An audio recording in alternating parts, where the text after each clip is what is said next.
At yun po ang masama raw na lumitaw sa lupa. Kasi po pag nabilad, nagkukulay berde at yun daw po ay masamang kainin.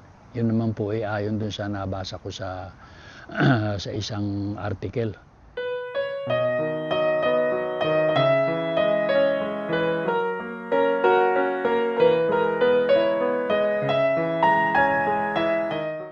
Good morning po mga kasenyor.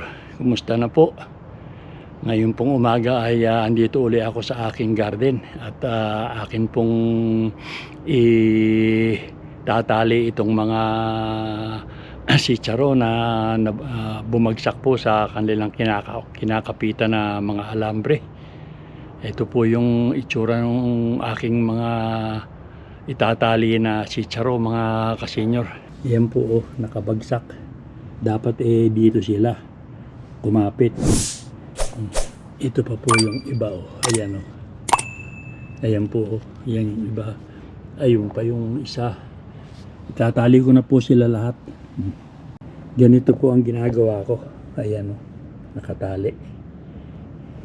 So samahan na lang po ninyo uli ako mga kasenyor sa aking paggawa dito sa aking garden. At baka po mamaya pagka hindi pa masyadong mainit yung araw magdamo ako ng kaunti. O sige po mga kasenyor. So ayan, ganyan po. Dito ako kukuha ng ng alambre. May kasama na po itong pang putol. Ngayon po, yan itatali ko dito. Malambot po kasi at naulan Kaya medyo alalay ang ginagawa ko. Pag hindi naman po kasi ito itinali, namamatay sila pag hindi nakakapit sa dapat nilang gapangan. Ayan po. Ito naman po mga kasenyor yung itinanim ko noon na yung ibang klase ng beans. So ayan po. Nakatubo na sila halos lahat mga kasenyor.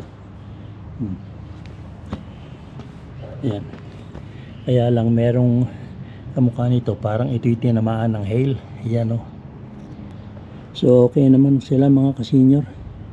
Medyo masinsin nga pagkakatanim ko, pero ito ilalagyan ko na rin ito ng balag pagka nagtagal-tagal pa ng konti, pag lumaki-laki pa sila ng konti. Ito naman po yung isinabog ko noon nakaraang ilang araw bago nag-hail. Ayan tubo na rin po sila mga kasenyor. Kaya lang hindi maganda yung tubo dahil naanod ng tubig nung pagkakahil.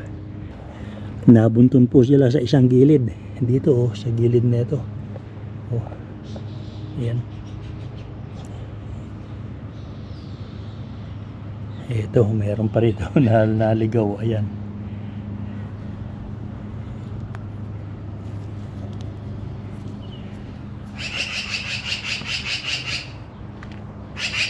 Ito naman po yung natirang itinira kong tatlong beans. Parang ibig na rin magbulaklak Ayan. Ayun pa isa Talaga pong hindi maganda ang paghahalaman ngayon. Dahil nga po sa pabago-bagong panahon. Pabago-bagong panahon. Kung minsan po sa araw masyadong mainit at sa gabi naman po lumalamig ng single digit. Kaya kung alin na lang po siguro ang makasurvive na halaman, next year na lang siguro ako babawi kung sakasakali.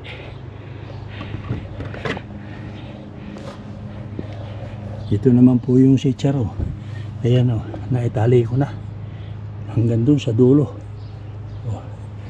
Pero po ito nga sa loob hindi ko pa ginagalaw ito. Ayan So yan po mga kasenyor, at baka hindi pa masyadong mainit magdadamo ko dun sa gitna, dun sa may mga kalabasa. O sige po mga kasenyor, at itutuloy ko na yung aking ginagawa. Ito yung aalisan ko ng damo mga kasenyor. Mabuti na yung hanggang maliliit pa sila maaalis ko na para yung ugat nila hindi na masyadong humaba. Pati itong labanos ko, itong kaunting labanos bubunutan ko na rin ng damo. At saka itong kamatis na maliliit pa, bubunutan ko na rin ng damo para hindi na nga sila magsilaki pa. So yan mga ka-senior, ito yung gagamitin ko. Isang parang maliit na asarol na pero ito po ang madalas kong ginagamit para makuha ko pati yung ugat. Susuot lang po ako ng guantes at medyo madumi po itong maputik po itong garden at dinilig ko po ito kahapon. Ayan. Hindi ko naman po ito makukuha lahat dahil nga po yung maliliit hindi ko naman pa pwedeng hukayin. Pipiliin ko lang po yung medyo malalaki-laki na.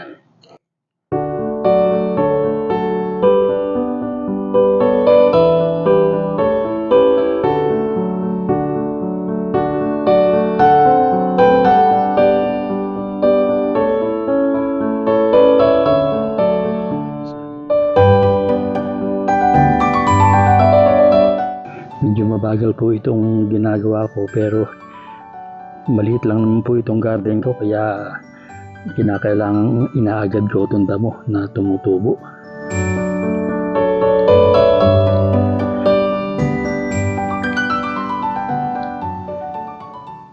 Mga ka-senior, kanina pong nagdadamo ko dinadamuhan ko po itong katabing plat ng aking mga patatas. Ito pong yung kamatis napansin ko po yung mga lupa sa puno nung patatas may mga bitak na po. So ang ibig pong sabihin nun nag-uumpisa nang maglaman yung aking mga patatas. Kaya kailangan ko silang tabunan uli. Tinabunan ko na po ito noon. Kasi ang sabi dun sa kailangan tinatabunan yung puno ng patatas pagka ito nag-uumpisa na maglaman. Dahil nga po pagka po maraming naging laman yung patatas, lumilitaw yung ibang laman niya. At yun po ang masama raw na lumitaw sa lupa. Kasi po pag nabilad nagkukulay berde at yun daw po masamang kainin. Yun naman po ayon dun sa nabasa ko sa isang article. Kaya tatabunan ko po sila ngayon. Sa bagay po sinubukan namin kainin yun. Sinasabi nilang yun na masama sa health ng tao pagka kinain yung mga kulay berdeng pong laman ng patatas. Awa naman ng Diyos wala namang nangyari sa amin.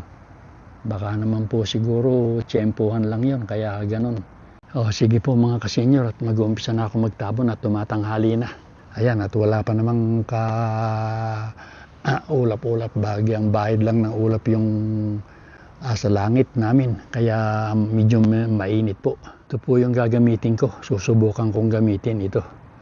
In-order ko po ito sa Amazon at susubukan ko kung po pwede. Dito ko po umpisahan.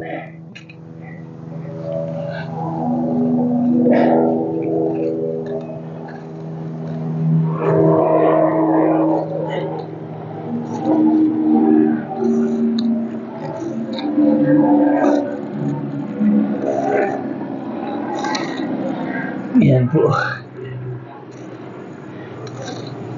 Pwede siguro. Pwede po ito mga ka-senior. Kaya lang, kailangan palahin ko pa rin. Ito, mga ito.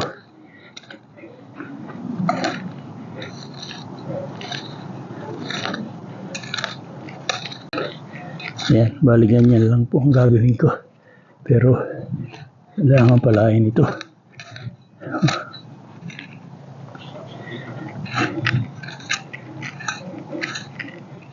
Medyo mahirap pong gamitin yung in-order kong yun.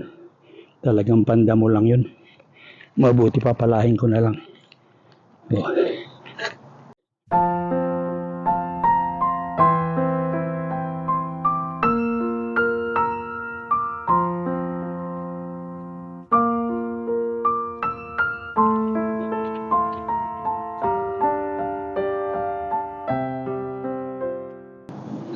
So mga kasenyor, ito naman ang susubukan ko. At baka in-order ko rin po ito sa Amazon. Baka po mas pwede itong gamitin. Yung pong isa kasi hindi magandang gamitin.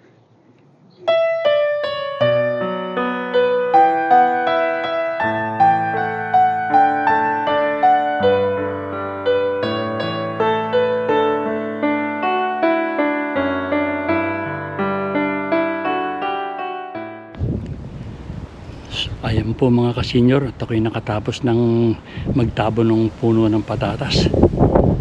Ito po yung nagawa ko ngayon. So ayan na po. At nalagyan ko na po ng tabon lahat. So hopefully po maglaman sila na maganda. So ito pong ito hindi ko na nalagyan ng kanyan. Hindi ko na natabunan dahil nagawa ko na po ito noon. Sige po mga kasenyor, at ako po papasok muna at sobrang init po. Siguro po mga pasado alas 12. Ang sikat po ng araw. Ayan. Mamayang hapon na lang po siguro ako magtutuloy nitong aking ginagawa rito sa bakuran. Sige po mga kasenyor.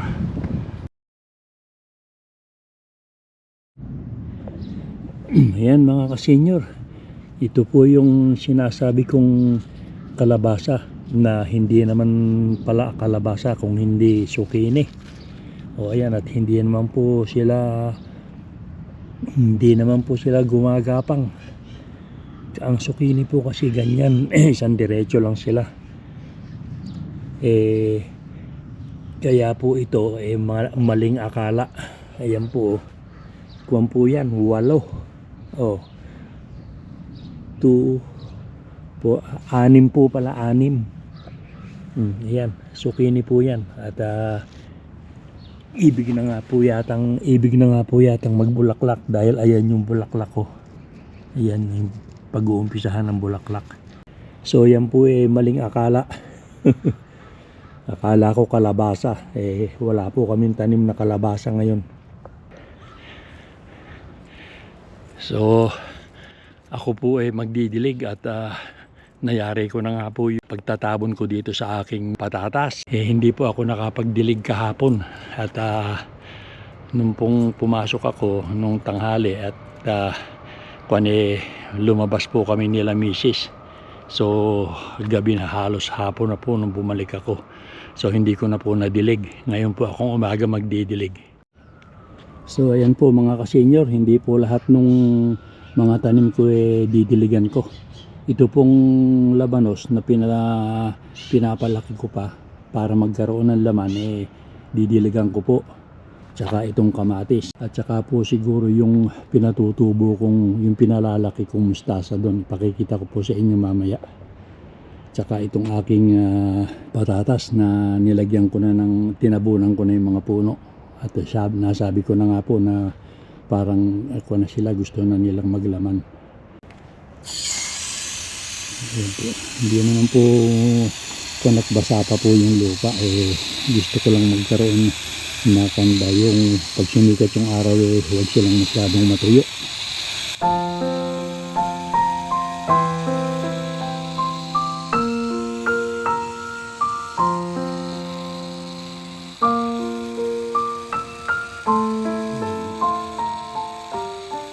Ganyan lang naman kung diligyan ko sila, hindi naman kailangan basang-basang yun kan, dahil nga po uulan lang.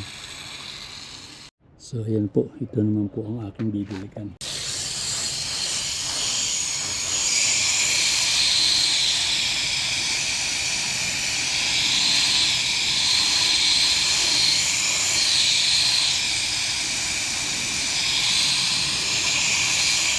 Saka po itong aking beans na yung ibang klaseng beans. Doon naman po kasi sa dulo basa pa po yun, kaya ito lang harapan bungad ng plat ang aking dinidilig. Pati na po itong chicharos. So yan po mga kasenyor. Susubukan kong parang pinapatubigan na lang. Hindi ko na po didiligin yung kan.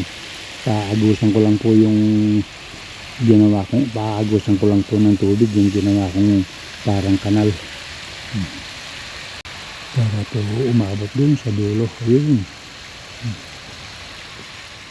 So ayan po mga kasenyor. At ako ay nakatapos ng magdilig ng aking patatas na tinabunan. So maraming salamat po sa pagsama ninyo sa akin. At hanggang sa susunod na video na lang po ulit tayo magsama-sama. O sige po, bye-bye na mga kasenyor.